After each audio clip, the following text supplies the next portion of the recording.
berkembang dan tumbuh serta berevolusi. Salah satunya perjalanannya itu sampai hari ini pun pantomim sendiri masih menjadi kajian dan penelitian di berbagai macam lini kebudayaan, bahkan kajian-kajian antropologi. Nah, jadi sepanjang perjalanan pantomim itu mengalami fase-fase yang menarik untuk dikaji dan dipelajari karena pantomim berhubungan dengan tubuh manusia.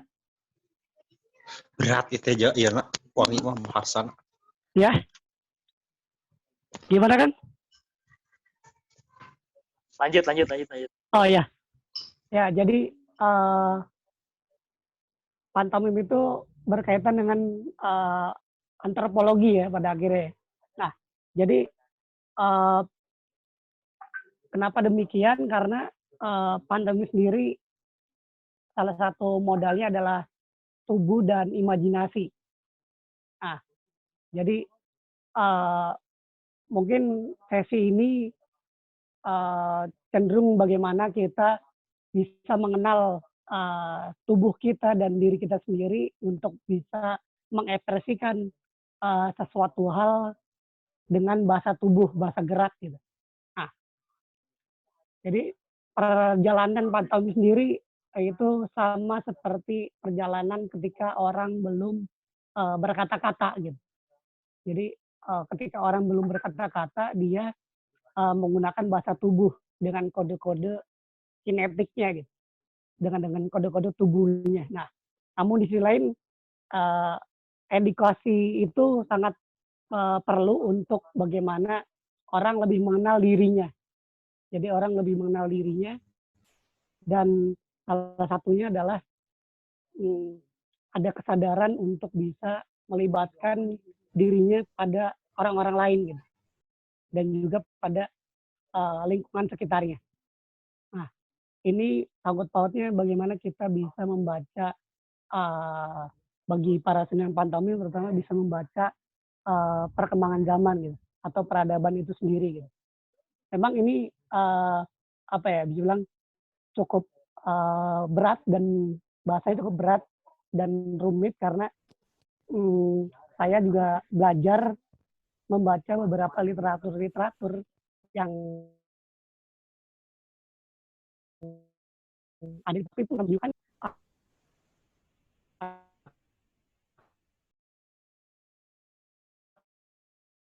akan berbeda, namun gitu. Tapi dia ada pesan yang disampaikan melalui bahasa tubuhnya gitu. Jadi pantomim itu yang mungkin generasi 90-an sudah lihat seperti ada beberapa contoh tokoh-tokoh pantomim seperti Mas Septian Dwi Cahyo yang ada di Jakarta yang dulunya terkenal dengan yang bagus di Spontan, terus ada Pak Jimek Supardi.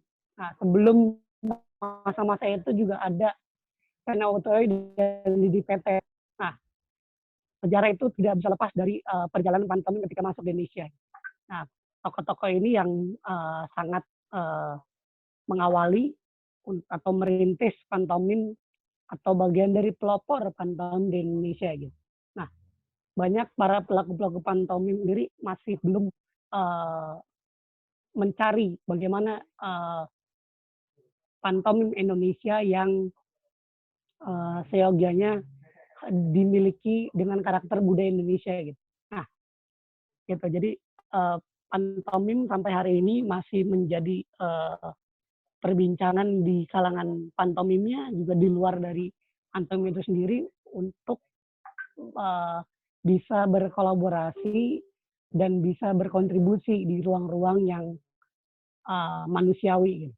Di ruang-ruang sosial, ruang-ruang komunal, dan ruang-ruang yang bisa melibatkan semua orang gitu, untuk menggugah atau memberikan sebuah kesadaran bersama tentang peristiwa yang hari itu terjadi atau hari ini terjadi. Gitu, Kang Patria.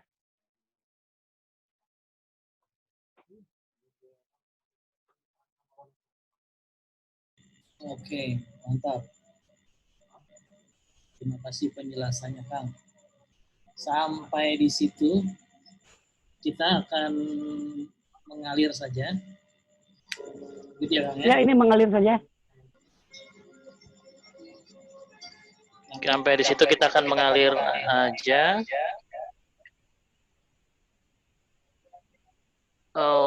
Kita buka sesi tanggapan dari teman-teman sekalian. Feedback, Patrick. Ya, kita buka sesi tanggapan dari teman-teman sekalian. Pertama dulu, silakan. Ada yang mau bertanya atau menanggapi apa yang sudah dijelaskan oleh Kang Wanggi? Terdengarkah suara saya? Oke, mantap. Terdengar, Mas, terdengar. Siap. Ternyata ini seni yang masih berevolusi di Indonesia ya. Masih jadi bahan diskusi. Ya, betul, Kang. Mantap. Respon dulu, kita menunggu respon dari teman-teman. Bagaimana mendengar penjelasan dari Kang Wanggi, seniman sekaligus yang sudah langsung mempraktekkan ini di jalanan dan di panggung-panggung seni yang ada. Ya, bagus saja, bisa lanjut. Oke. Kalau saya mungkin, terima kasih Pak Arnold ya. Kalau saya mungkin, kalau boleh bertanya Kang Wanggi. Ya. Kalau dibandingkan dengan para senior-senior yang sebelumnya sudah mendahului di seni ini, apa yang Kang Wanggi berusaha tampilkan sebagai sesuatu yang beda gitu ya? Kalau tantangannya adalah membuat seni pantomim yang lebih menjawab kebutuhan zaman atau kebutuhan masyarakat, begitu Kang? Ya, yang saya lakukan dengan pantomim saya, pembedanya adalah kedengeran ya?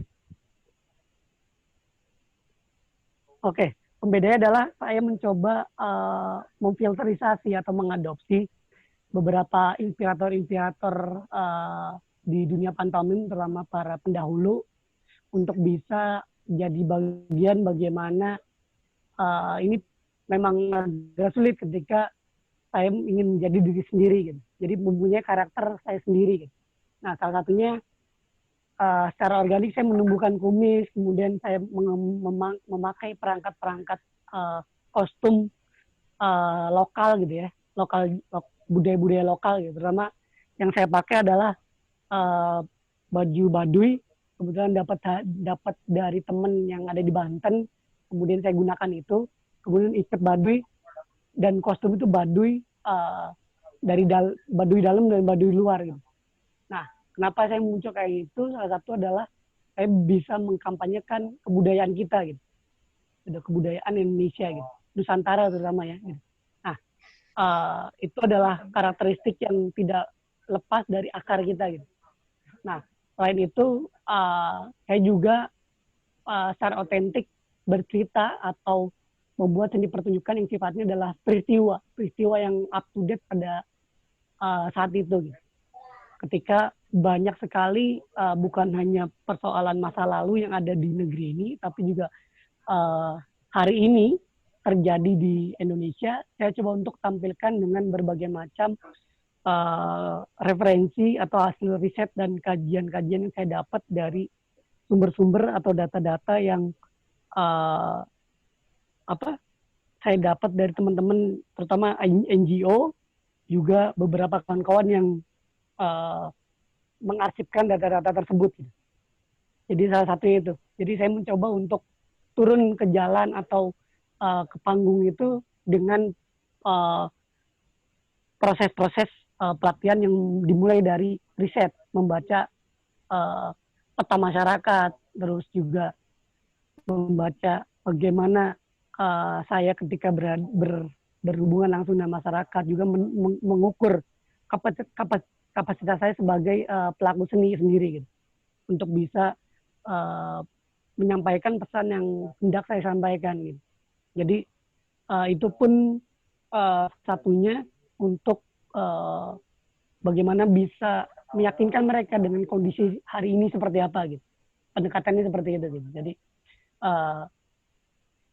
saya mengalami beberapa proses di mana saya juga memakai baju belang-belang gitu ya, belang-belang yang khas Tomim gitu. Namun ternyata belang-belang yang secara tidak langsung sejarah mencatatkan itu ternyata baju belang-belang ini adalah kostum yang dipakai oleh para korban peristiwa Holocaust gitu. Nah, jadi ketika saya mengetahui itu ternyata saya mencoba untuk mempelajari tentang sejarah kelam bangsa Indonesia dari peristiwa 65 gitu ya, pelanggaran-pelanggaran HAM yang terjadi. Jadi kejahatan kemanusiaan yang terjadi di Indonesia. Gitu. Saya pelajarin itu dan saya juga berhubungan langsung dengan beberapa teman-teman aktivis kemanusiaan, terus NGO kemanusiaan gitu. Dan itu akhirnya saya bisa masuk ke ruang-ruang itu untuk bisa menyuarakan perihal sisi kemanusiaan yang hari ini mungkin hilang atau luntur gitu ya. Gitu. Nah, bagaimana cara mempopulerkan pandangan saya? Akhirnya saya berkolaborasi dengan berbagai macam lintas medium gitu, lintas disiplin. Nah, itu salah satu saya mempopulerkan pantomim dengan bentuk atau bisa bilang kalau di musik genre yang saya lakukan gitu. Jadi saya tidak menyebut pantomim saya adalah klasik, modern, kontemporer atau sekarang bahasanya independen atau apa gitu. Jadi saya tidak mengkategorikan itu, tapi saya coba untuk hanya bisa coba lakukan dan lakukan gitu, agar pesan melalui bahasa tubuh ini tersampaikan pada masyarakat. Gitu. Oke, baik. Terima kasih, Kang. Ini saya tadi sempat cari-cari profil Kang Wanggi, lalu kemudian melihat-lihat. Saya lihat pernah muncul di Mata Najwa, ini ternyata Kang ya. Iya betul. Oke, boleh cerita waktu itu tentang apa? Atau kita nonton aja bareng? Itu. Ya boleh nanti diakses sambil saya bercerita ya. Oke, siap. Ya. Jadi ketika saya diundang oleh Mata Najwa tahun 2015, itu salah satunya banyak pada saat itu mungkin ada sesi di mana temanya itu penyuruh perlawanan. Jadi saya pun awalnya tidak tahu dengan tema itu. Nah ini cukup mengejutkan ketika sampai Jakarta, sampai studio karena taping, kemudian dengan tema penyuruh perlawanan gitu. Nah kemudian saya mencoba untuk mengambil sisi bagaimana ada hal yang telah tiada, yaitu sisi di mana keberanian kecil atau kemanusiaan itu udah tiada gitu untuk bisa mempererat lagi hubungan sesama manusia gitu. Jadi hal itu yang saya coba angkat dengan judul merayakan kematian. Nah, karena saya mencoba untuk menginterpretasikan bagaimana konsep ziarah ya gitu ya.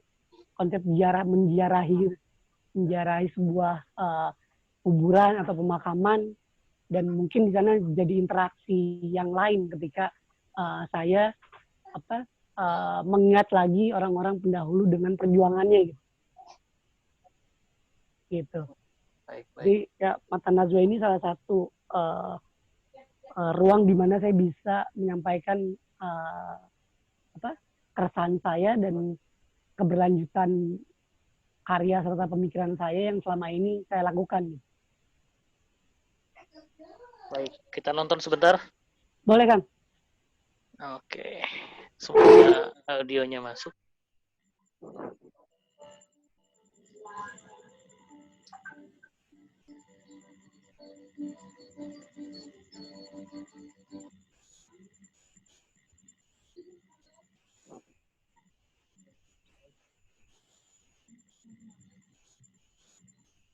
Baik.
Mas Wangiman, boleh saya undang untuk duduk? Biasanya memang saya tahu pantomim tidak pernah bersuara, tapi karena ini talk show, jadi saya harus memaksa Anda untuk menjawab pertanyaan. Sekali lagi, tepuk tangan dong untuk Mas Wangi. Pantomim tadi menceritakan apa?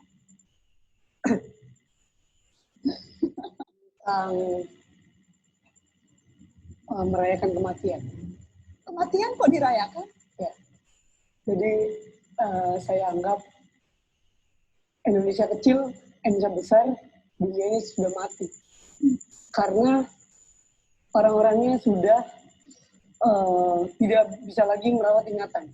Sudah tidak bisa lagi membuat dunia ini bahagia. Dan apalah artinya hidup. Mungkin pandangan saya agak sedikit bertolak belakang dengan bentuk-bentuk kehadiran pandangan saat ini. Karena saya mencoba untuk mengingatkan lagi bahwa kita hidup akan tertuju pada satu perayaan, yaitu kematian. Kematian. Jadi pada saat ajal nanti menjemput, itu harus dirayakan. Harus dirayakan. Kalau dalam hidupnya berbuat baik. Iya. Jadi memang Anda selalu mengangkat isu-isu sosial, isu-isu kritik terhadap penguasa yang lalim dan sebagainya. Itu dalam karya Anda dalam berpantomim? Ya, dalam beberapa karya saya angkat beberapa isu-isu sosial, kemanusiaan, lingkungan, dan saat ini saya coba untuk masuk pada kesemestaan. Kesemestaan? Ya. Kok berat banget sih? Jadi itu perjalanan panjang saya yang saya alami selama 9 tahun di dunia pantomim. Seringkali justru orang yang berteriak, orang yang berdemo, suaranya tidak didengar. Ya. Kalau Anda tidak bersuara, apakah Anda yakin akan bisa ditangkap pesannya? Saya yakin. Dari Saya mana yakin. keyakinan itu? Jadi bagi saya, pantomim bahasa tubuh yang berbahasa universal. Sama halnya seperti human rights, kemanusiaan. Dia akan berbahasa universal dalam bentuk apapun. Proses kreatifnya seperti apa? Jadi kalau kemudian ada satu isu yang hendak Anda angkat, biasanya proses di balik itu bagaimana menemukan gerakan yang sesuai, mimik yang cocok untuk menyampaikan pesan itu? Saya meriset, membaca dan mengobservasi apa-apa yang harus saya takar dan ukur untuk saya terjun ke ruang publik. Karena saya sendiri memahami ruang publik adalah ruang yang begitu keras. Kita menjadi hebat, kita menjadi bangsa yang jempolan, kita menjadi... Mantap. Nah, itu tadi penjelasan dari Kang Wanggi dan juga sedikit cuplikan ya tentang bagaimana karya-karya Kang Wanggi selama ini. Tapi saya dengar juga ada kemarin sebetulnya yang nyambungin kita dengan forum ini adalah Kang Sigit. Karena ternyata Kang Wanggi juga terlibat sebagai fasilitator atau yang volunteer di pusat primata, rehabilitasi primata di Ciwidey, Kang ya. Boleh sedikit diceritakan tentang itu, Kang? Ya, salah satunya saya terlibat di satwa liar dan lingkungan itu. Ternyata pantomim bukan hanya melulu bicara tentang manusianya, tapi juga sekitarnya gitu, termasuk satwa dan habitatnya gitu. Jadi akhirnya saya masuk kepada bagaimana saya melakukan gerakan-gerakan pantomim seperti satwa liar gitu. Karena saya juga mendapat beberapa data-data otentik dari teman-teman satwa liar, terutama adalah perdagangan-perdagangan liar yang ada di Indonesia dan di luar, itu sangat membuat habitat mereka atau satwa liar itu sendiri punah gitu ya. Jadi bagaimana caranya untuk saya melakukan gerakan-gerakan mentransfer gerakan-gerakan binatang pada tubuh saya melakukan itu gitu. Sebelum saya turun langsung gitu untuk menghibur dan untuk menyadarkan gitu. Nah, salah satunya itu. Jadi saya melihat dulu bagaimana perdagangan yang sebenarnya gitu yang terjadi, ternyata sangat mengerikan dan ironis gitu ya. Nah, salah satunya itu gitu. Jadi saya mencoba untuk berkolaborasi dengan teman-teman konservasi juga perlindungan satwa liar. Salah satunya adalah pantomim bisa menjadi sarana edukasi untuk menyampaikan pesan melalui seni gitu.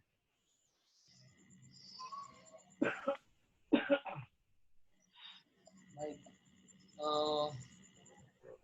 Kang Wanggi, sudah ada beberapa pertanyaan ini di... Iya. Kalau kita mungkin satu persatu aja ya. Iya, boleh.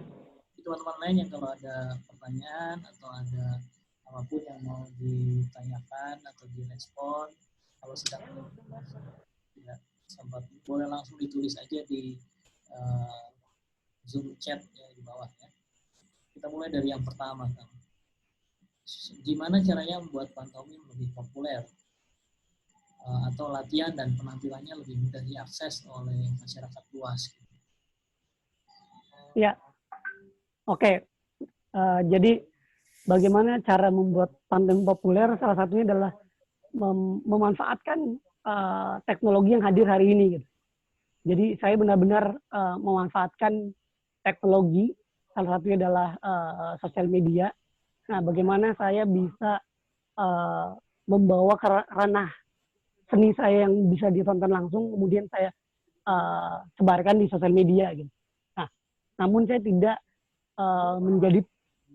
menjadikan teknologi ini sebagai bagian dari kecanduan saya, tapi bagaimana teknologi menjadi alat saya untuk bisa menyebarkan apa yang terjadi di kehidupan nyata gitu. Nah, itu bagian dari bagaimana saya memopulerkan pantomim gitu. Dan salah satunya saya melakukan perjalanan-perjalanan pantomim atau perjalanan-perjalanan seperti semacam tour tapi dengan low budget gitu ya. Jadi dengan ongkos hemat saya melakukan perjalanan-perjalanan sejak tahun 2009 sampai hari ini pun saya masih melakukan tur-tur kecil yang dimana itu banyak pertemuan-pertemuan dengan orang-orang yang dari berbagai macam lintas disiplin. Nah,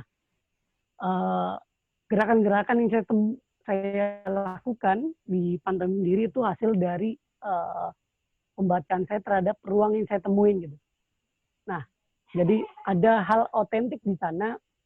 Saya belajar banyak ketika saya sendiri juga mengalami hal-hal yang tidak terduga di tempat-tempat itu gitu.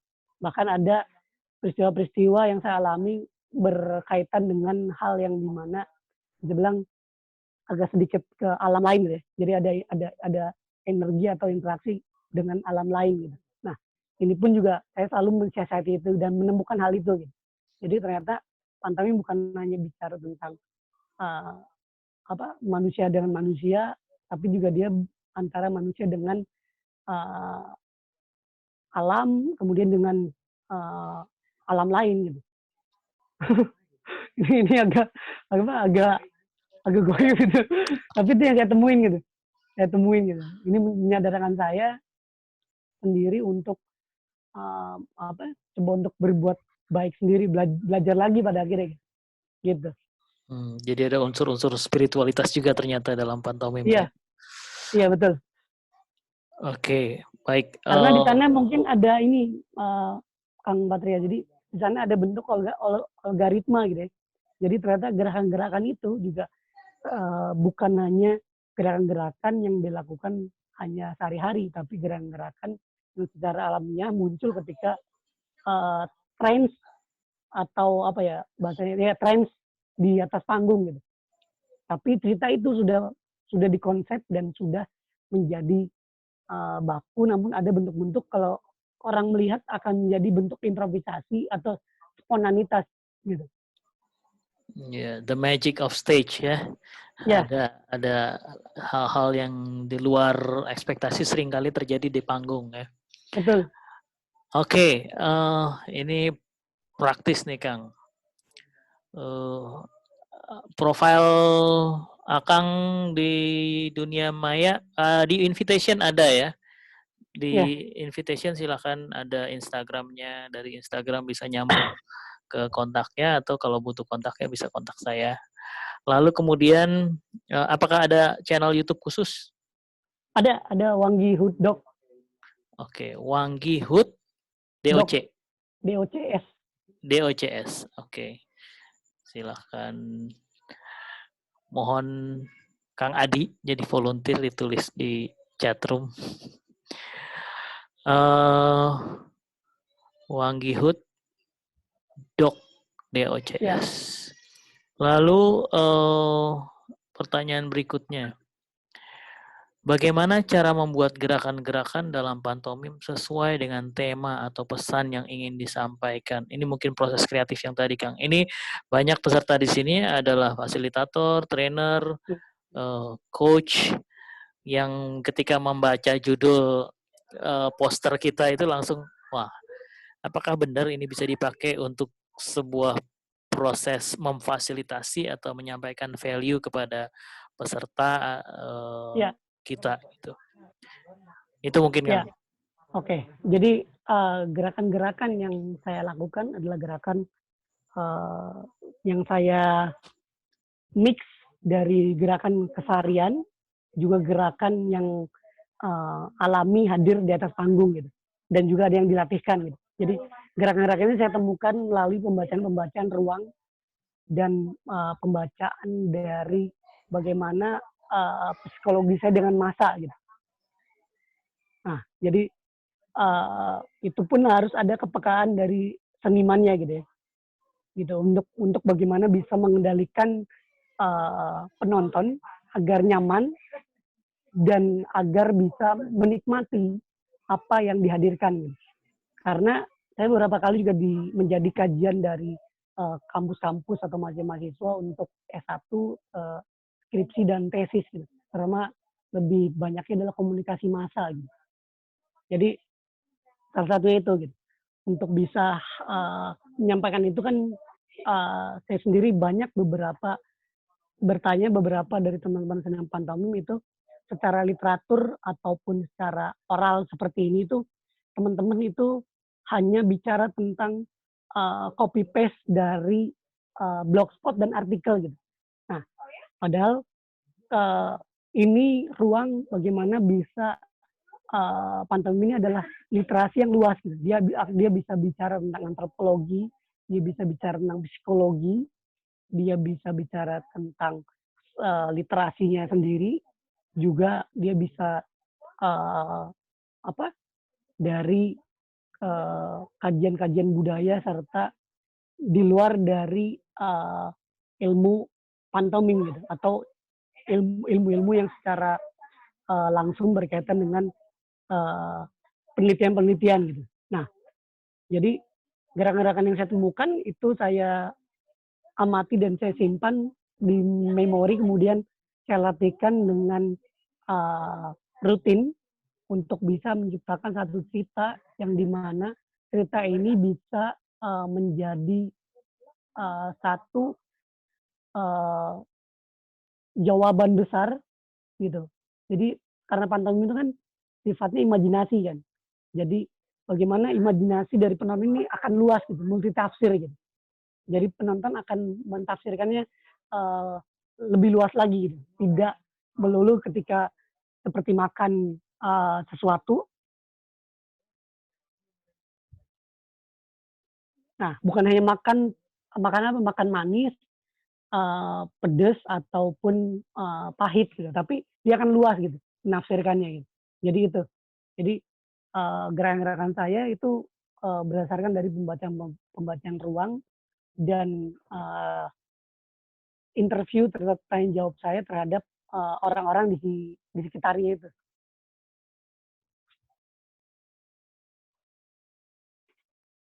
Ya gitu.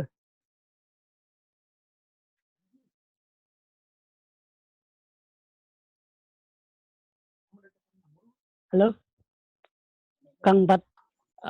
Kalau Mas Sopar itu sudah menjawab, oke. Tapi kalau ada mau pertanyaan lebih lanjut, silahkan di unmute aja.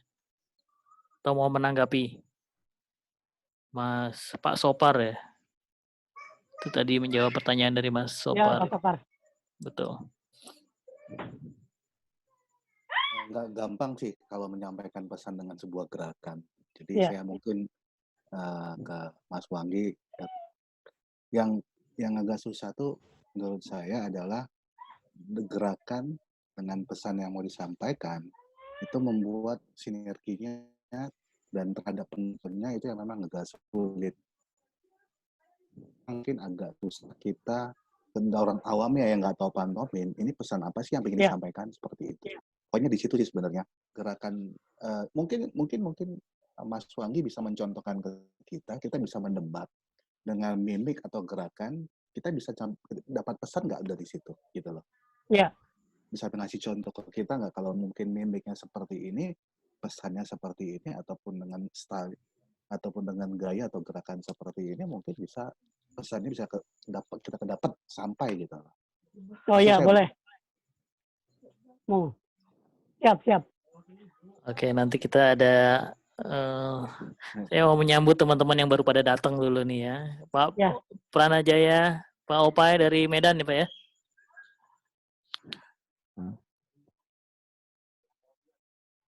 Ya, Pak Opai dari Medan Pak ya.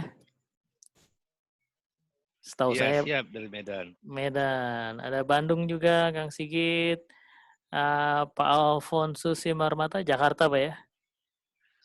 Jakarta. Ya betul, Jakarta. Lalu Ibu Agnes, selamat datang. Mas Eko, selamat datang.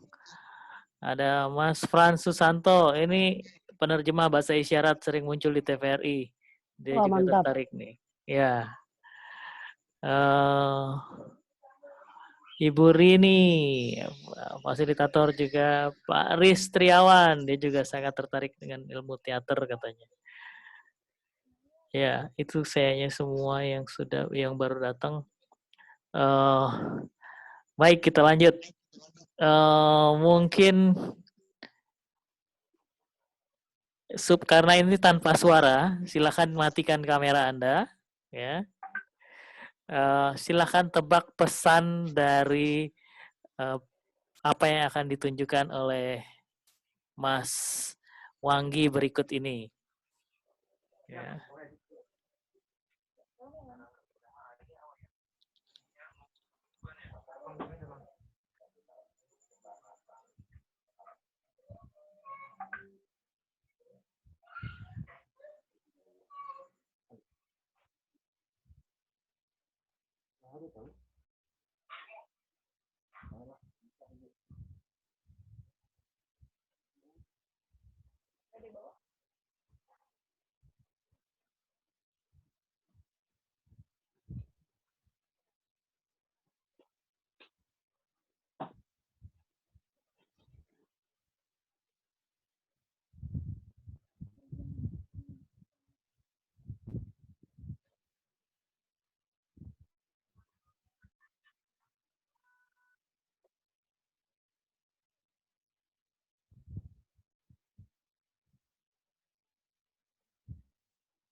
Gitu kan. Silakan tebakannya itu dijawab di chat di bawah. Kita tunggu jawabannya. 1 menit silakan menebak kira-kira pesannya apa dari penampilan barusan.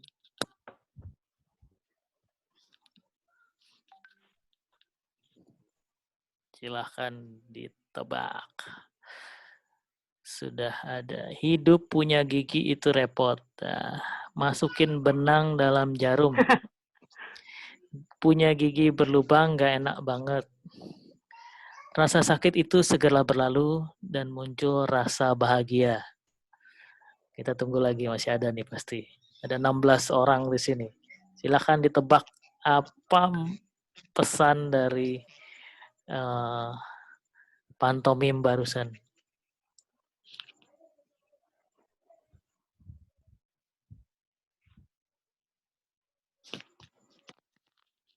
Jangan buang-buang makanan. Don't waste food.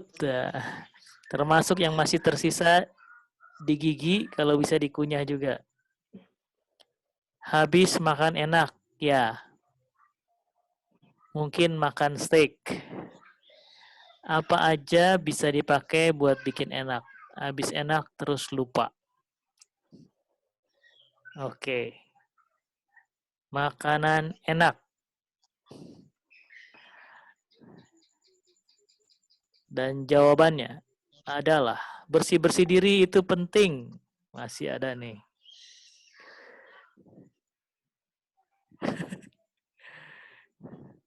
Ini pesan buat saya kayaknya. Kaget menemukan objek baru yang menjadi stimulus untuk eksperimen. Menjadi stimulus untuk eksperimen. Korek kuping bulu ayam itu sesuatu. Korek kuping bulu ayam itu sesuatu. Nah, ini beda nih. Nikmatnya sisa makanan yang tertinggal.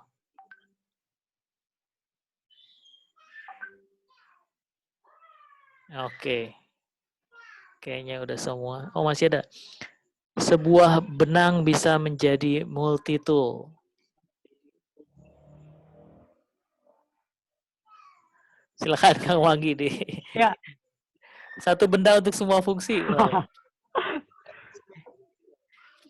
Ya, jadi pesannya itu semuanya yang saya tadi baca di kolom itu semuanya punya tafsir masing-masing ya. Gitu.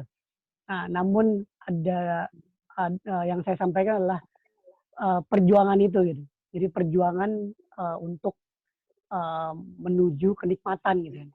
Jadi hal semuanya adalah nikmat gitu, tapi kita perlu ada perjuangan itu gitu untuk kita merasa senang, terus bahagia gitu.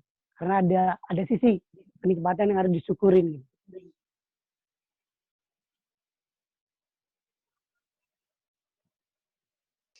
Mantap, luar biasa. Ya, beberapa ada yang nyerempet-nyerempet ya Kang ya. Ya itu dia, betul semua. Semuanya tidak salah gitu. Semuanya punya pendapat dan argumen yang menarik, yang akhirnya saya belajar dari hal-hal itu gitu. Statement itu gitu. Ya. Jadi sebuah karya seni itu makin hebat ketika itu makin multi interpretasi ya.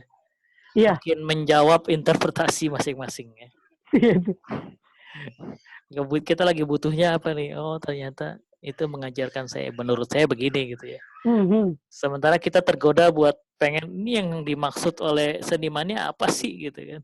Ya, seperti tadi ada pertanyaan dari Kang Sopar itu, Mas Sopar.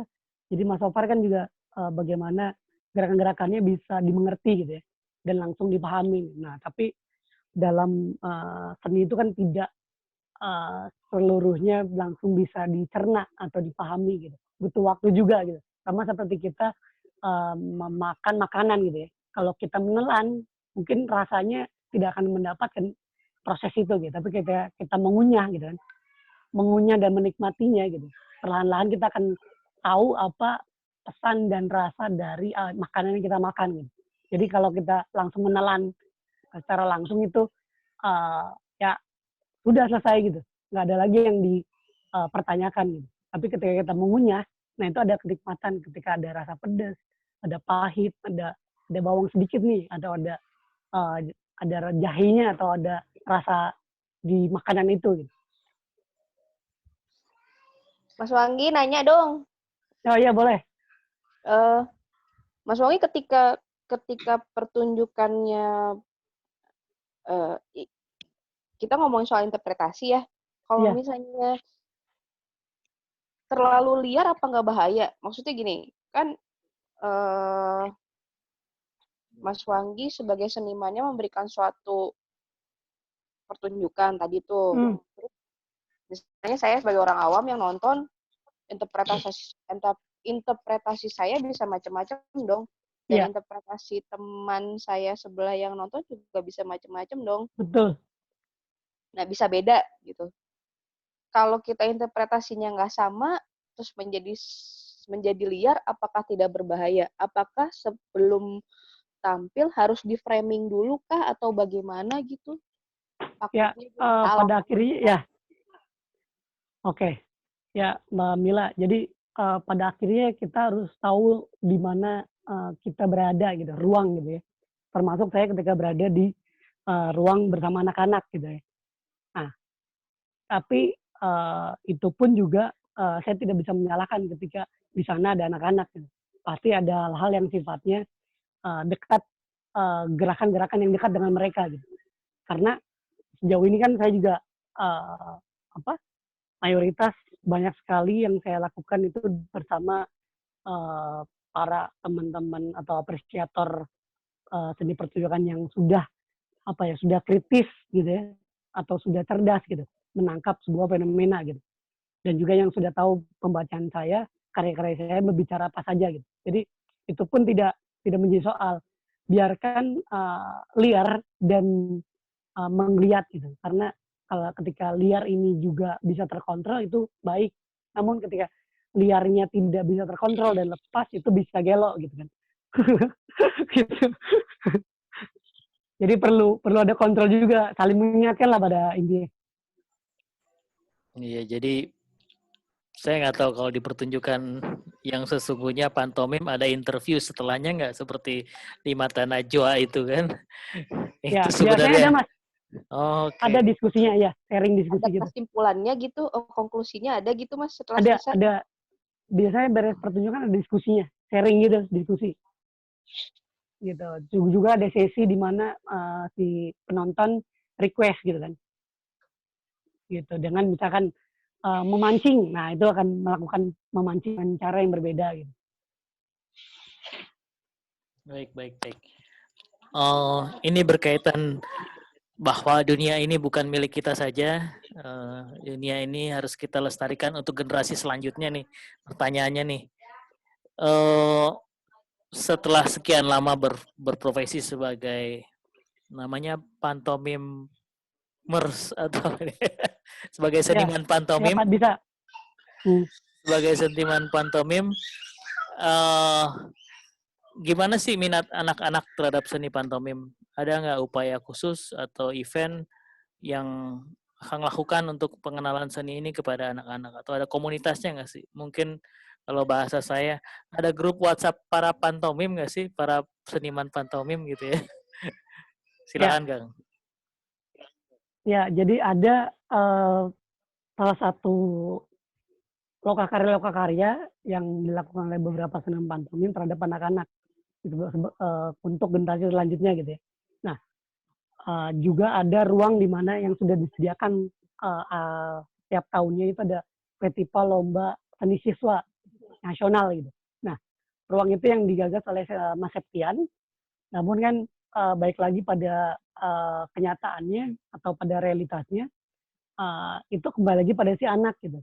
Karena kan kalau kita melihat seni ini sendiri kan juga pelakunya bisa dihitung dengan jari gitu kan.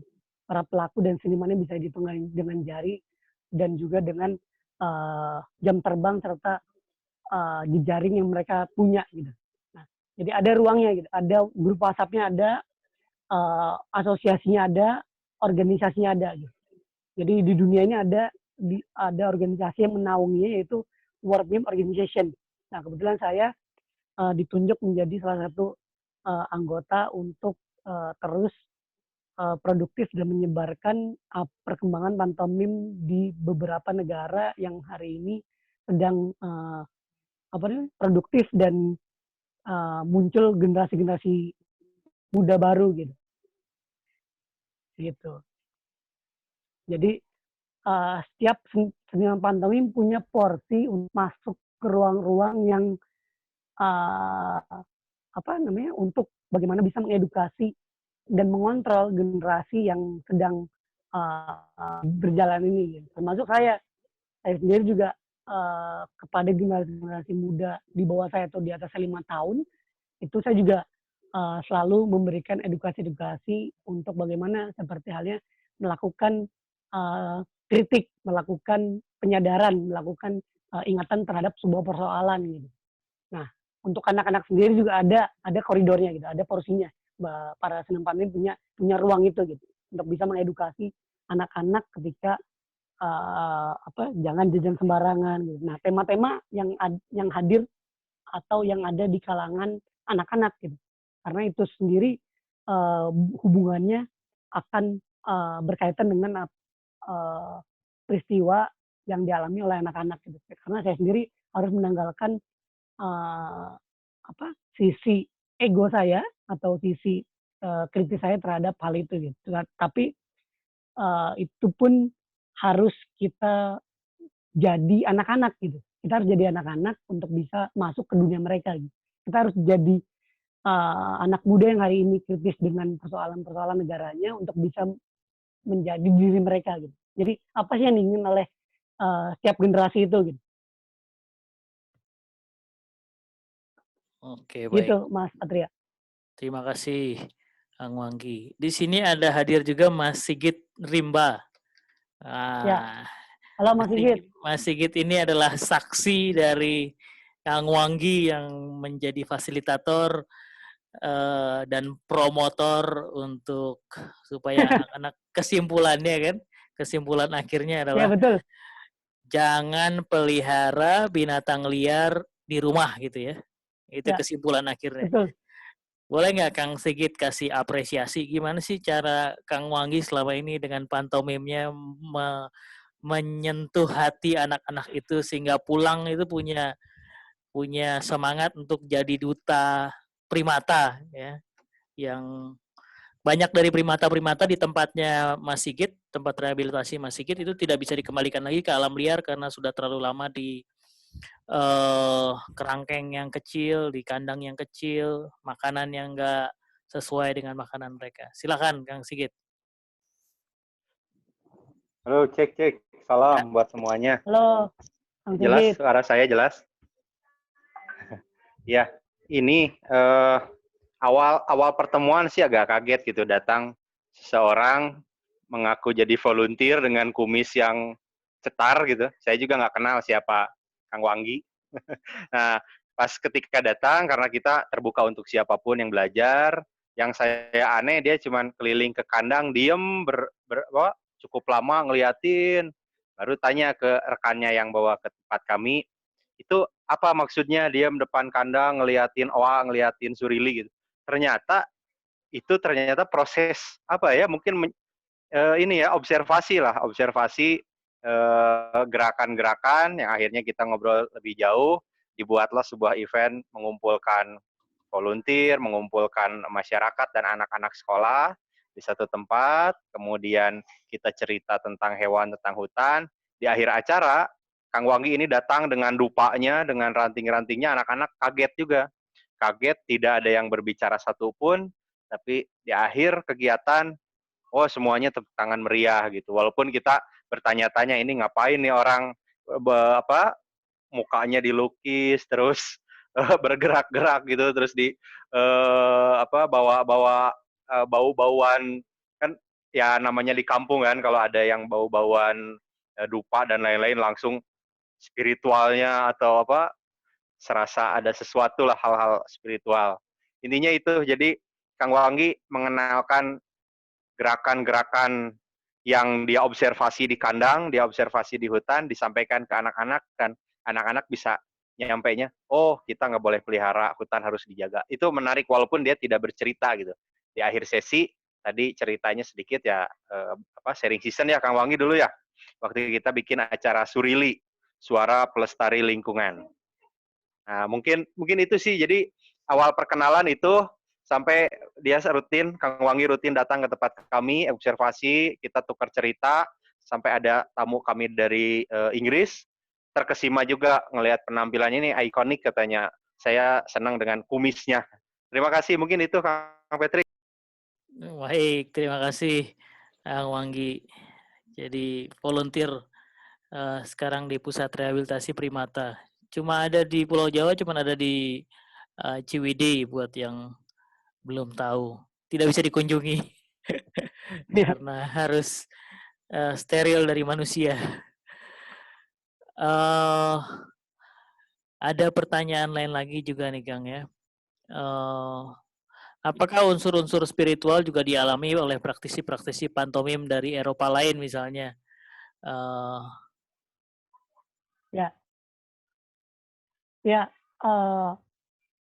Ternyata yang saya baca dengan sejarah dan literaturnya, ternyata itu juga dialami oleh para pelaku-pelaku seni pantomim di luar sana gitu. Namun dengan cara pendekatan yang berbeda mungkin ya, kulturnya kali ya gitu.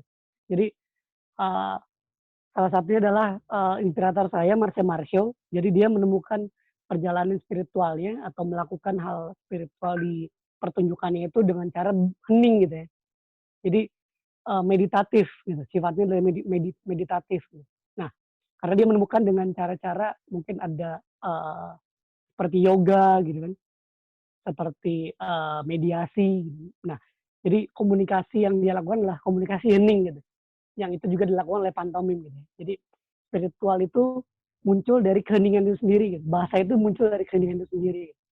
Mungkin yang saya juga tadi jelaskan di Mata Naza, pantomim saya ada agak sedikit bertolak belakang dengan kehadiran pantomim hari ini. Gitu. Karena saya juga berasal dari Cirebon, juga punya karakteristik spiritual juga yang kuat juga di sana. Jadi bagaimana saya juga membawa akar budaya saya untuk bisa tampilkan di ruang seni pertunjukan seperti pantomim ini. Gitu. Jadi jawabannya adalah ada beberapa pelaku yang melakukan itu. Gitu. Bahkan sekarang sendiri banyak beberapa pelaku pantomim menanggalkan belang-belang untuk bisa menciptakan karakter budaya masing-masing. Gitu. Karena mereka mengetahui bahwa pantomim itu bahasa universal. Gitu. Jadi mereka bisa juga tur ke beberapa negara untuk menemukan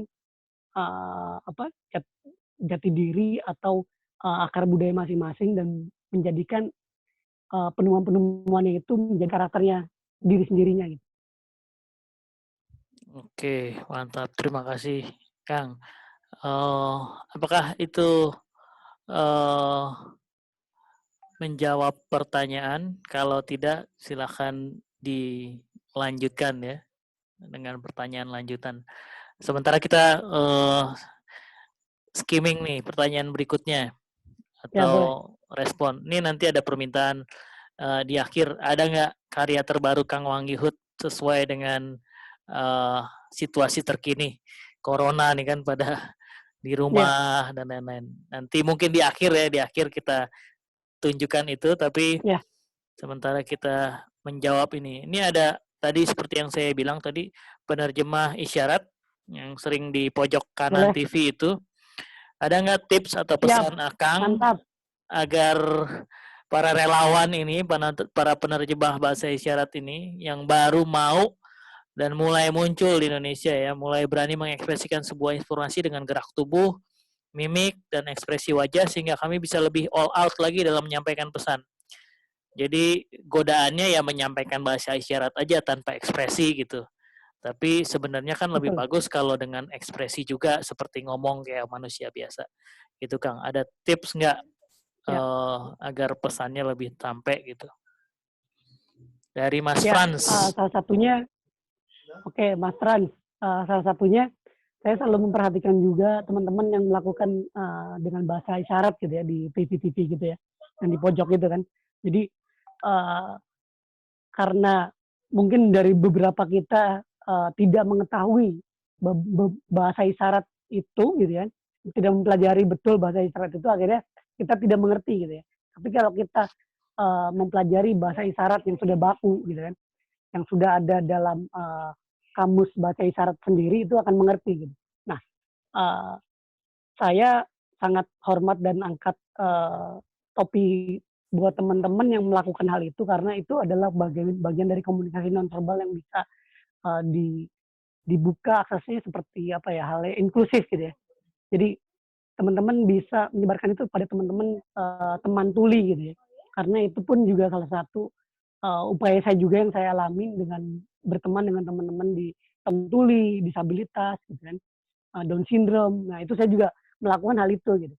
Namun ada perbedaan antara pantomim dengan bahasa isyarat gitu. Karena bahasa isyarat ini sudah yang dilakukan oleh teman-teman tuli itu sudah baku dengan edukasi yang didapat dari sekolahan gitu.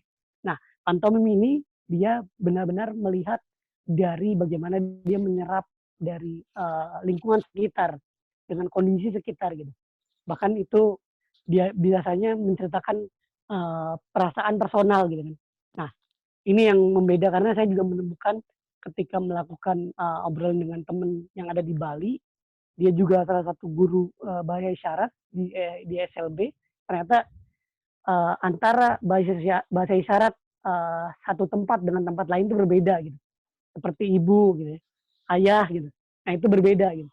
Jadi ini pembelajaran juga buat saya belajar banyak juga. Akhirnya ternyata bahasa yang dilakukan oleh pantomim itu adalah bahasa gestur gitu. Yang selalu kita lakukan tiap hari adalah bahasa gestur, memanggil tukang bakso gitu, atau memanggil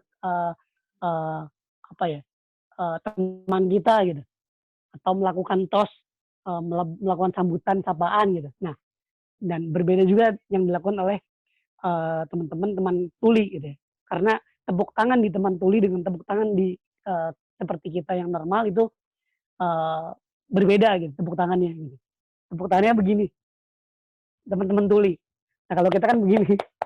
Nah, itu menarik untuk menjadi materi dan kita belajar untuk bisa mengetahui bahasa isyarat yang sebenarnya ternyata pantomim adalah bahasa gestur.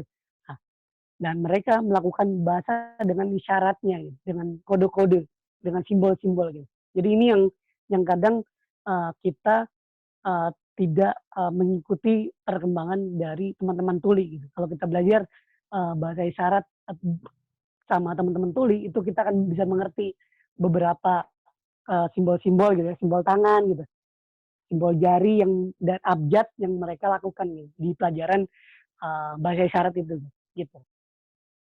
Jadi saya hanya memberi saran, coba karena sudah teman-teman lakukan gitu, teman-teman bisa melakukan ekspresi mimik mungkin. Ekspresi mimik misalkan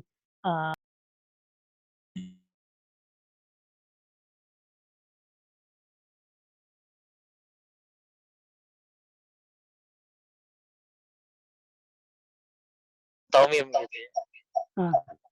Ya bisa sekali ya, bisa sekali. Tinggal bagaimana baik lagi bagaimana kebutuhannya itu kan gitu.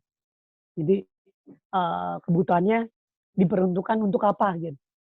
Gitu kan sama seperti halnya kita beli seblak gitu hanya untuk menikmati pedasnya doang kan nggak menarik gitu ya. Atau kita seblak satu, warung seblak dengan warung seblak lain kan berbeda-beda bumbu dan racikannya gitu. Nah, pantang dulu sama seperti itu. Ruang dan kebutuhannya seperti apa gitu. Gitu, Mas Patria. Mantap. Oke. Ada yang mau menanggapi dulu sampai sini? Silahkan. Mila mungkin Mila.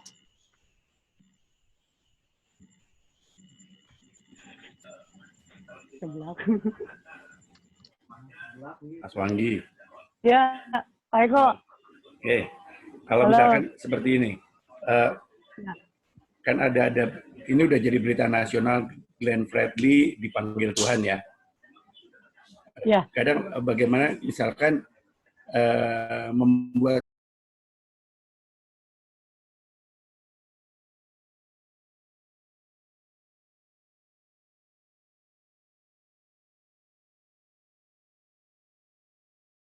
terjadi hari ini gitu ya. Jadi itu pun sama seperti halnya kita merasakan ketika yang peristiwa saat itu terjadi, misalkan kematian Fredly. Nah itu kita bisa menginterpretasikan bagaimana ketika kita kehilangan seseorang yang terkasih gitu ya, yang kita cintai gitu, atau yang menjadi inspirasi kita dalam hidup kita gitu. Nah, karena saya sendiri juga mengalami hal itu ketika kedua orang tua saya tiada gitu. Orang tua saya meninggal gitu. Jadi saya sendiri merasakan kekuatan di mana ini hilang semua. Namun bagaimana kita juga bisa mengontrolnya gitu. Mengontrol untuk tidak berlebihan gitu kan. Tetap kita bisa menyampaikan itu gitu dengan ekspresi duka citanya gitu. Gitu, Pak. Jadi kita sangat bisa misalkan gitu. Nah kan saya contohkan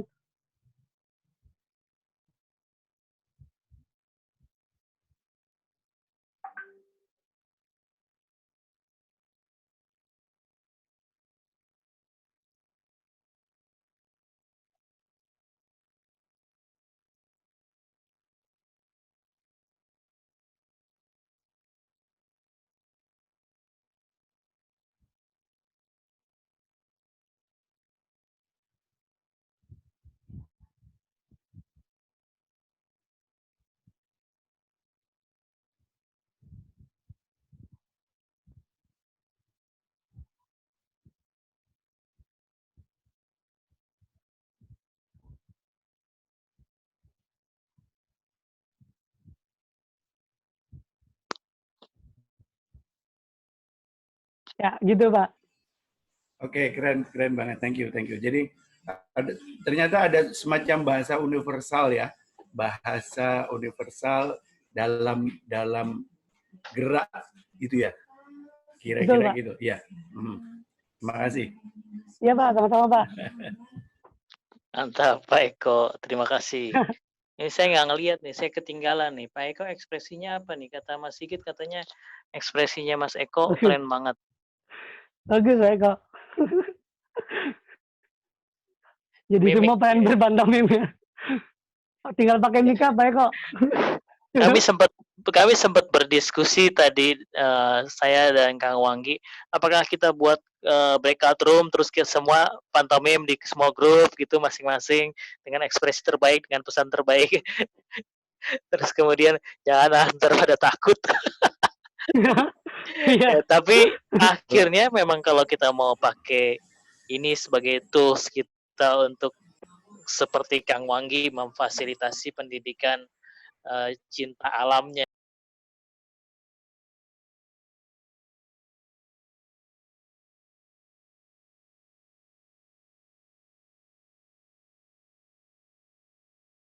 juga bisa melengkapi apa yang kita katakan dalam presentasi. Bahkan juga kalau di pantomim apakah juga ada pindah lokasi, ya kan? Ketika kita berbicara menjadi si A yang mungkin otoriter dan si B yang harus mendengarkan. Tapi bahkan dalam fasilitasi apapun, saya kira kan kita juga perlu memberi contoh atau hal seperti itu ya. Tapi dan itu bisa diungkapkan juga dengan gerak, digaris bawahi dengan gerak penekanannya. Apa kira-kira juga itu make sense, Mas Wanggi?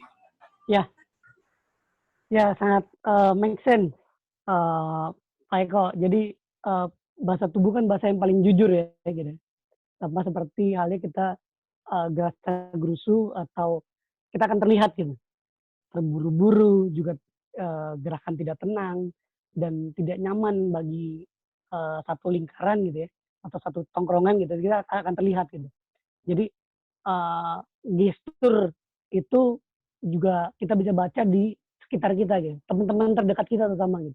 Nah, itu akan bisa kita baca ada apa gestur terhadap teman kita gitu. Jadi itu sangat bisa memungkinkan untuk kita bisa membaca kawan kita misalkan sedang terburu-buru atau ditunggu oleh temannya di suatu tempat gitu. Nah itu pasti ada gestur yang berbeda gitu. Nah bahasa nonverbal atau bahasa tubuh itu bahasa yang paling jujur yang selalu disebarkan oleh teman-teman pantomim ya. Karena ketika bahasa tubuh yang kita lakukan itu ragu-ragu atau tidak yakin, nah itu akan menjadi nilai yang terbalik atau akan berbeda nilainya gitu, atau pembacanya akan berbeda gitu. Jadi pantomim itu bagian dari komunikasi bahasa tubuh melalui gerak, kira-kira gitu. Iya.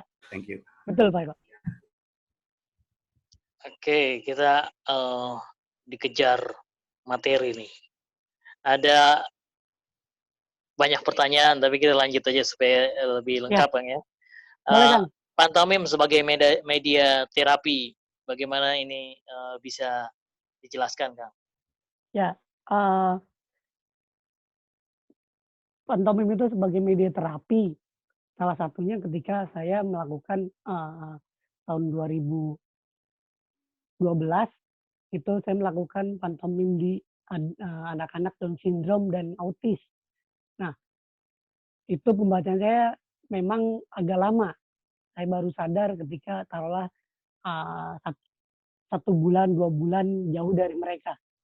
Tapi ada cerita di mana ketika di hari H itu, di hari pelaksanaan ketika saya workshop pantomim di teman-teman Down syndrome dan autis, sebelum saya menggunakan make up pantomim atau sebelum melakukan pantomim, itu mereka yang notabene teman-teman Down syndrome, autis itu kan fokusnya kemana-mana gitu kan. Nah, terus saya menemukan ketika gurunya itu bertanya pada saya, ada satu anak yang susah untuk dibuat fokus gitu, atau dibuat tenang. Nah, akhirnya saya mencoba biarkan satu anak ini, dan saya mencoba untuk mengalir terhadap suasana pada saat itu gitu. Nah, kemudian anak ini ketika saya memakai make up dan dia mencoba untuk ikutin, dan dia bertanya-tanya ini buat apa. Kemudian saya mencoba untuk memakaikan make up ini kepada anak itu. Nah, kemudian anak itu tertarik dan mencoba make up dan bermain pantomim gitu, melakukan gerakan-gerakan yang dia inginkan gitu. Nah, pembacaan gurunya ternyata anak ini ketika adanya lokakarya atau workshop itu, anak ini lepas dan bebas dari apa yang jadi kebiasaan gitu. Yang biasanya dia kalau ada materi dia akan keluar dari ruangan, atau dia tidak ikut, atau dia ngambek atau keluar lah pokoknya.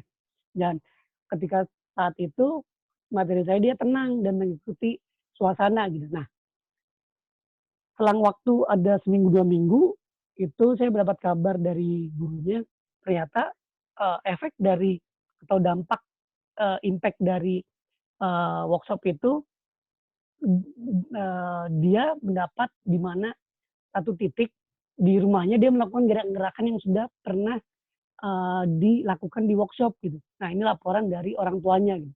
Jadi secara langsung pelatihan-pelatihan yang dilakukan itu saya tidak memikirkan impact tapi kemudian berdampak pada si anak-anak itu gitu. Jadi dia akhirnya melakukan pantomim di rumahnya gitu dan orang tuanya malah kebingungan. Ini adik lagi ngapain sih gitu. Ternyata mereka melakukan pantomim gitu. Nah, itu menjadi terapi karena mereka bisa mengikuti proses dan menjadikan dirinya untuk bisa sembuh dari apa yang ada di dalam tubuhnya gitu. Mantap. Gitu, Pak. Apakah menjawab Mas Ristiawan ya? Mas Ristiawan Lanang. Atau mau ada pertanyaan lebih lanjut lagi atau apresiasi terhadap penjelasan barusan? Silahkan Mas Ristiawan. Oh, jempol, bro. Cenah. Oke. Oke, baik. Wanggi sendiri. Ya, salah satunya kita bisa mengontrol dan tahu porsi serta kapasitas tubuh kita gitu. Dan kita pasti akan tahu di mana kinerja tubuh kita bergerak gitu. Jadi ketika kita bisa bertemu dengan diri kita sendiri, kita bisa tahu kapasitas seperti apa yang harus kita bisa berikan gitu. Untuk kita bisa menemukan, oh saya seperti ini gitu. Nah berarti saya masih terus belajar pada diri untuk bisa belajar banyak dari luar itu gitu. Nah kemudian saya bisa menjadikan diri saya sebagai bagian dari orang lain untuk bisa menjadi diri kita sendiri gitu. Nah kita karena itu kan proses ya. Jadi proses itu kan akan kita alamin dengan tantangan, dengan hambatan, dengan resiko-resiko yang kita alami selama proses perjalanan yang bagaimana kita akan menemukan diri kita sendiri gitu, sesuai dengan apa yang kita sukain dan kita cintain. Mantap. Baik, terima kasih, Kang. Apakah ada pertanyaan-pertanyaan lain? Ini ada fenomena, Kang. Pada saat tadi Kang Wanggi menampilkan beberapa kali pantomimnya, itu audiens wajahnya ikut mirip-mirip menyon-menyon gitu, Kang. Itu fenomena apa itu, Kang? Ya itu yang mungkin saya tadi ngobrol sama Mas Patrick, jadi itu transfer impresi ya. Jadi kita pasti punya kinetik itu gitu. Sama seperti halnya kalau kita sadar kayak apa ya, desain itu ada bersin gitu ya. Ketika ada ngantuk, orang sebelah atau dua orang sebelah akan ngantuk gitu. Nah itu ada energi gitu. Dan itu pasti akan greget juga sih. Ada kegergetan yang pengen ngikutin nih. Nah tapi itu pun harus dikontrol juga barangkali kebablasan gitu, menyon-menyonnya. Oke, baik. Kang, kalau mau kontak langsung atau panggil Kang Wanggi untuk pertunjukan atau untuk menggugah anak muda sekarang supaya ini sebagai alternatif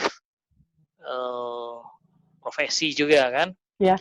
Itu boleh nggak si kontaknya di-share di chat? Ini ada beberapa yang ngomong. Oh boleh. Siap, nanti saya masuk chat. Ya. Itu lalu kemudian kita ada di penghujung acara kita. Kita sudah hampir 1 jam, hampir 2 jam ini kan di sini ya. Waduh. Biasa cepet tidak banget ya. 1 jam 49 menit. Ya. Ya. Sementara Kang Wanggi mempersiapkan penampilan terakhir tadi, yang up to date sesuai dengan situasi terkini.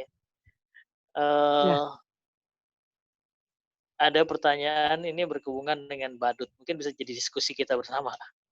Oh ya. Apa bedanya pantomim dengan badut? Apakah seni pantomim sering dipraktekkan oleh badut? Apakah itu aliran tersendiri? Silakan, Kang. Ya, jadi pantomim itu bukan badut, tapi keduanya sama-sama menyebarkan kebahagiaan, menyebarkan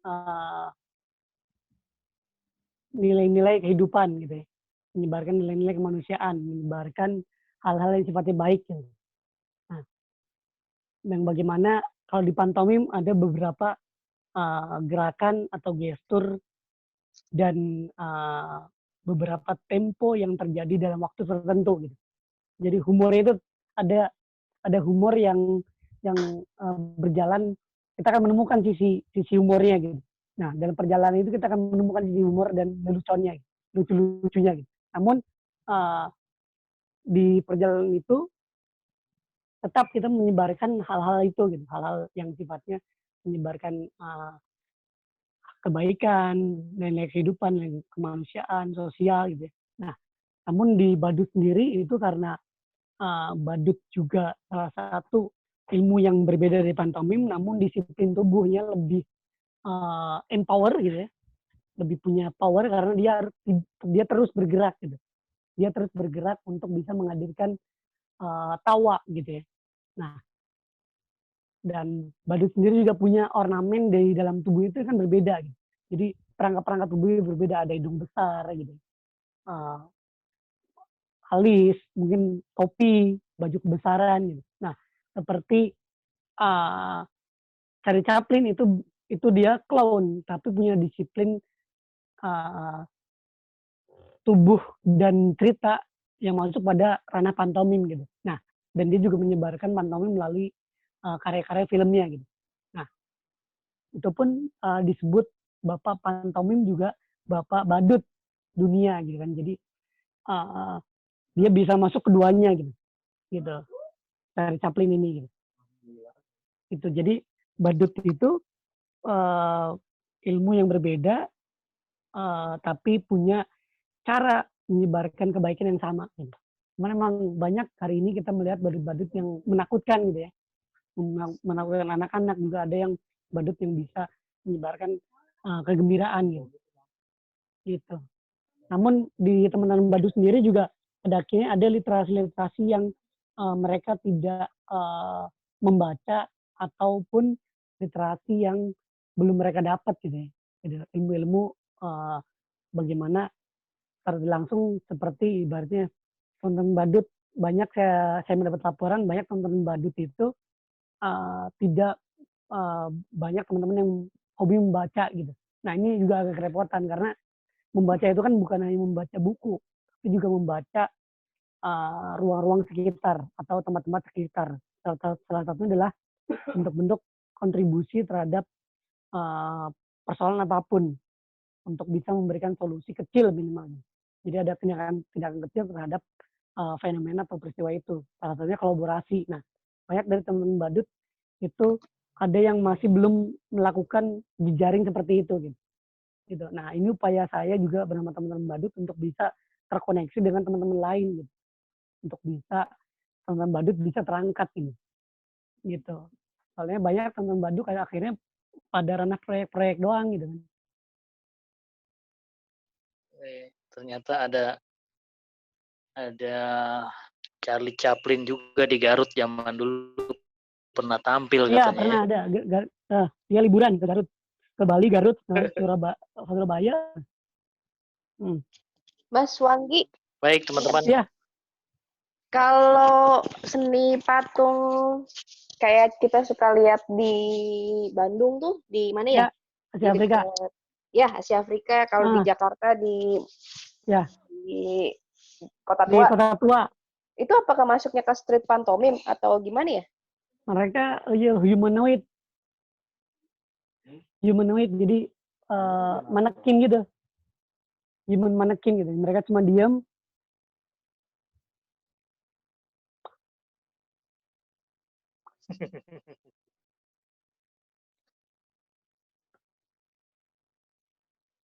Nah, jadi kalau di luar itu kan street performance gitu. Gitu. Yang bisa ngambang di udara itu ya, yang Ya, terus itu. dicat silver semua. Ya silver, ya betul, milenium itu. Oh, itu nggak masuk emas. pantomim ya?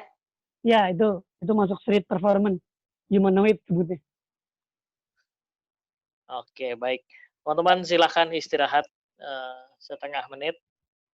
Minum dulu supaya Boleh. sebelum kita menonton pertunjukan closing dari Kang Wangi.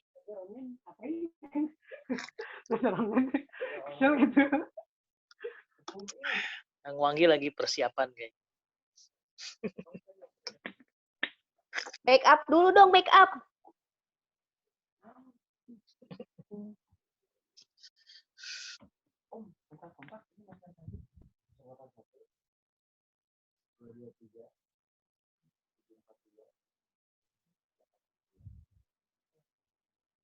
Ya, kalau Charlie Chaplin muncul di Garut lagi sekarang itu baru serem ya. Horor.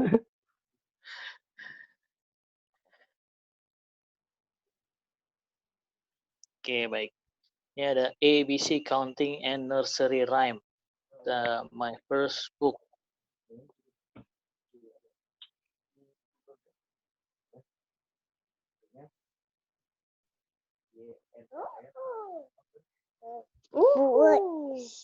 Tunggu. Dia mau tonton nggak ini? Oke. Ready Kang Wangi? Oke. Perlu musik? Oh, nggak usah. Oke. Satu, saya bilang ini ya. Kamera on, salah. Lighting on. Kamera rolling. And action.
Oke.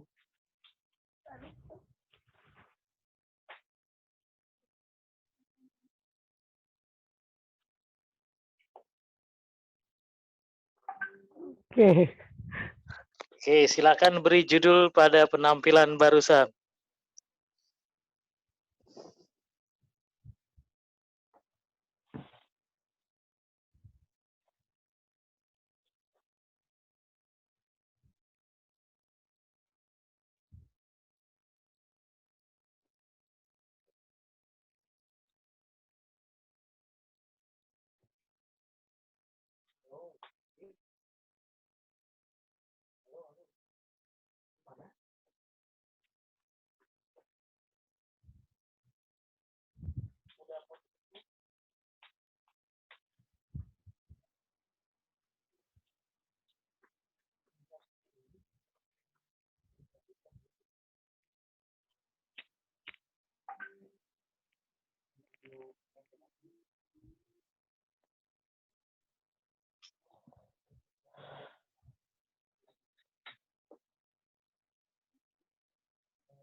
Luar biasa Oke. jawaban-jawabannya ya. Jawabannya luar biasa. Ada yang sangat Thanks. singkat satu kata, Hmm. ada yang 2 kata, Ada yang ada yang menjabarkan. kalimat-kalimat. Yang paling singkat sejauh ini 2 dari Pak Julius Simanjuntak, Koronesia, dan Pak Ristiawan Lanang yaitu Metamorfosis. Biasa judul-judul penampilan itu memang singkat tapi Iya. penuh arti ya. Hmm. Semuanya ini semua seperti mimpi buruk yang akan berakhir. Proses ada yang pasti berlalu. Harmoni dengan alam. COVID-19 menyeramkan. Bunga tidurku. Ini semua cuma mimpi. Life Cycle Dream oleh Adi Pram. Semua cuma mimpi. Ada mimpi 2 kali, 3 kali. Nontonnya sampai tahan napas. Oh, ini bukan judulnya. Semua ini akan berakhir. Judul Harapan Kan Tiba. Oke. Dengan ini, sebentar lagi ini akan berakhir. Boleh Kang Wanggi mengungkapkan mungkin satu harapan, satu impian yang belum tercapai, dan kita bisa jadi duta untuk menyampaikan itu semua. Mungkin sebagai pemirsa acara malam ini, boleh diungkapkan sekarang, Kang. Katakan sekarang atau jangan katakan sama sekali. Ya, salah satunya adalah dengan kondisi seperti ini kita harus belajar banyak ya. Salah satunya mungkin yang bisa kita lakukan dengan cara kita, juga dengan kapasitas kita. Gitu. Salah satunya adalah menyebarkan yang baik agar bisa menjadi kebaikan untuk yang lainnya juga. Gitu. Itu aja sih. Ya, terima kasih banyak Kang Wanggi Hud atas Siap. Semoga semua saling menginspirasi ya. Saling menginspirasi. Yang kameranya masih off boleh di-on-kan. Kita foto bareng dulu. Kang Pranajaya kemana Kang Pranajaya? Kita foto bersama dulu. Oh ya, nomor saya udah simpan di chat. Ya, yang nggak menangkap nomor silahkan nanti bisa kontak saya di invitation, ada WhatsApp saya. Kang Ristiawan, senang melihat lagi, sudah lama nggak ketemu kita. Mbak Rini, luar biasa. Semuanya yang bisa print screen silahkan print screen. Oke, masih ada yang keluar masuk karena sinyal ya. Nggak masalah, stabil kita. Ada 15 orang sampai 20 orang dari tadi bolak-balik. Beberapa pamit duluan karena persoalan sinyal dan ada tanggung jawab lain. Ya. Salam dari mereka semua. Ya, salam. Ada kesempatan lagi. Ini Mbak Pupung baru muncul. Kita foto dulu. Oke. Sekali lagi, pose terbaik. 1, 2, 3. Sekali lagi. 1, 2, 3. Oke. Luar biasa. Oke. Sekali lagi terima kasih buat Kang Wanggi Hud. Terima kasih. Tetap berkarya, tetap setia pada Sama-sama. profesinya, tetap menebar kebaikan. Untuk semuanya tetap sehat, saring selalu sebelum semuanya. sharing. Ya, Sampai Kang ketemu Wanggi di sehat-sehat. pertunjukan yang nyata. Thank you Mas Wanggi. Tadi belum cerita soal kumis lo ya. Oh iya, kumis sudah 13 tahun lebih. Wow, keren. Dari lulus kuliah ya?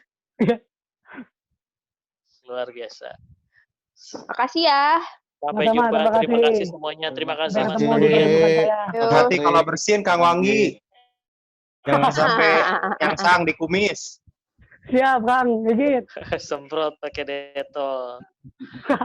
Terima kasih buat teman-teman yang sudah hadir malam ini. Tetap sehat-sehat. Sampai ketemu besok. Tidak tahu besok siapa yang akan tampil, tapi besok hari apa? Rabu ya. Ya, tapi nanti akan diumumkan. Bagi teman-teman yang mau ikut sharing dan berbicara malam ini di malam-malam seperti ini, silakan kontak saya. Kita butuh pembicaraan-pembicaraan sehat seperti ini. Amin. Tetap produktif. Amin. Tetap waras. Ya, tetap waras ya semua. Semuanya, terima kasih. Bye. Bye. Salam Opa Pranajaya. Sehat Indonesia. Amin.